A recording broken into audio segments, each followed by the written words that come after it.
దేవగురువు అయినటువంటి బృహస్పతి యొక్క సంచారం 12 సంవత్సరాల తర్వాత జన్మరాశిలో జరుగుతున్నటువంటి సందర్భం జీవితంలో అన్ని రకాలైనటువంటి అంశాల్లో ముందుండేటువంటి పరిస్థితులు గోచరిస్తుంటాయి.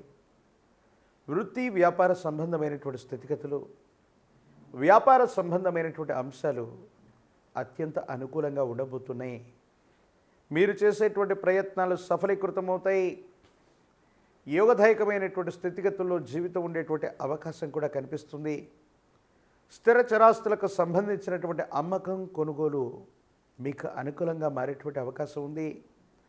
వారసత్వ సంబంధమైనటువంటి అంశాల్లో మీరు గనక ఏదైనా ప్రయత్నం చేస్తూ ఉన్న పూర్వీకులు లేదా పెద్దలకు సంబంధించినటువంటి స్థిర చరాస్తులు లేదా వారసత్వ సంబంధమైనటువంటి అంశాలు మీకు చాలా అనుకూలంగా ఉండేటువంటి అవకాశం ఉంది. యోగదాయకమైనటువంటి ఫలితాలు తప్పకుండా కలిగేటువంటి పరిస్థితులు గోచరిస్తున్నాయి.